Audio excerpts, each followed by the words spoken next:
Hi everyone. අද අපි හදන්න යන්නේ රසවත්ව වෙනස් විදියකට සෑන්ඩ්විච් එකක්. ඉතින් මේකට ඕනි කරන දේවල් මම වීඩියෝ එකේ මෙන්ෂන් කරලා තියෙනවා.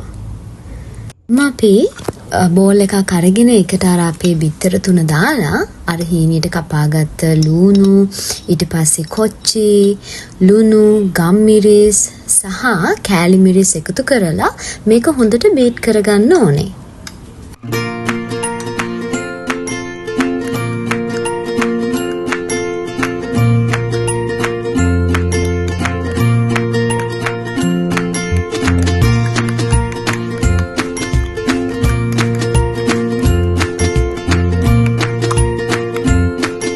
ඊළඟට පෑන් එකක් ලිපේ තියලා ඒකට බටර් චුට්ටක් එකතු කරලා අපි අර කපාගත්ත පාන් පෙති දෙක දෙපැත්ත දාලා හොඳට ටෝස් කරගන්න ඕනේ. මෙතෙන්දී ගොඩාක් කළු වෙනකන් ටෝස් කරගන්න එපා. මොකද අපි ආපහු මේක ටෝස් කරනවා. ඒ නිසා ටිකක් රන්වන් පැහැයක් එනකන් මේ පාන් පෙති දෙක ටෝස් කරගන්න ඕනේ. ඊළඟට අපි පෑන් එක ලිපේ තියලා ඒකට බටර් ටිකක් එකතු කරලා ඒ බටර් ටික අඩු ගින්දරේ පොඩ්ඩක් බැදෙන්න දෙන්න ඕනේ.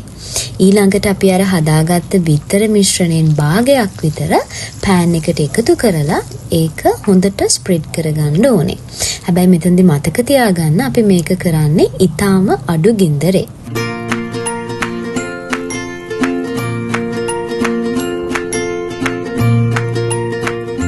මෙහෙම බිත්තරේ ටිකක් බැදීගෙන එනකොට අපි අර ටෝස් කරගත්ත පාන් පෙති දෙක බිත්තරේ උඩින් මේ විදියට තියාගන්න ඕනේ. ටිකක් බැදුනට පස්සේ මේක අනිත් පැත්ත හරවන්න ඕනේ.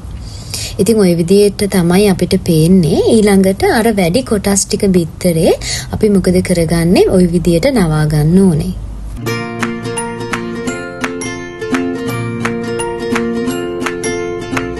ළඟට ඕගලන්ට කැමති නම් මේකට තක්කාලි සෝස් වගේ දෙයක් එකතු කරගන්න පුළුවන්. මම මෙතනදී සෝස් මුකුත් එකතු කරේ නැහැ.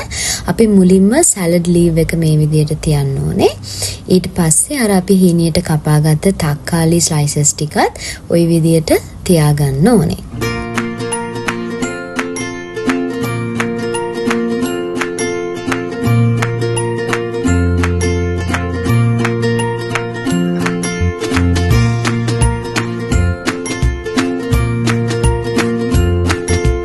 ඊළඟට මම චීස් ස්ලයිස් එකකුත් මේකට එකතු කරගන්නවා. මේක ඔප්ෂනල්. ඔයගලන්ට තියෙනවා නම් එකතු කරගන්න පුළුවන්.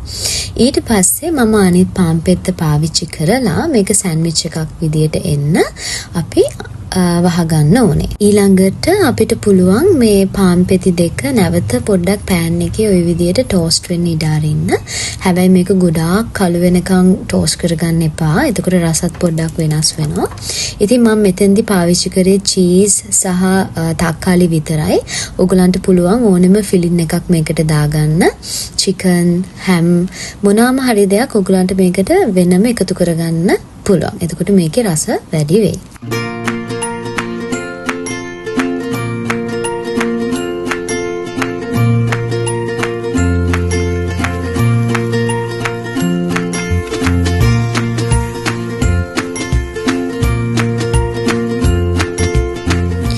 ඊළඟට මම ආපහු පෑන් එකට බටර් ටික දාලා ඉතුරු බිත්තර ටිකත් අපි එකතු කරගමු. එකතු කරගෙන මේ විදියටම අර අනිත් පාන් පෙති දෙකත් මේකට එකතු කරලා කලින් විදියටම අපි සෑන්ඩ්විච් එක හදාගමු.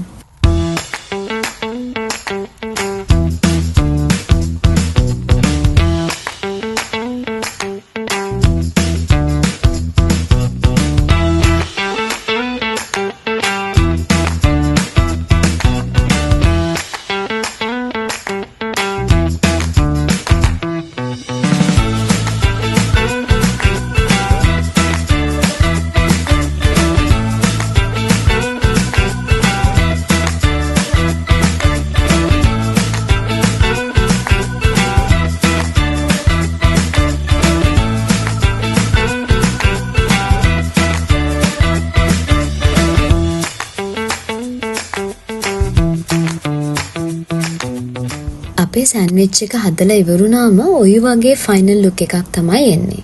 ඉතින් මේක ඇත්තටම ගොඩක් රසවත් ඒ වගේම හෙල්දි. මේක ඊවිනින් ටී එකට එහෙම නැත්නම් බ්‍රෙක්ෆාස්ට් එකට හොඳ අයිඩියා එකක් කියලා මම හිතනවා. තවත් මේ වගේ රසවත් රෙසිපි එකක් අරගෙන ආයෙත් එන්නම්.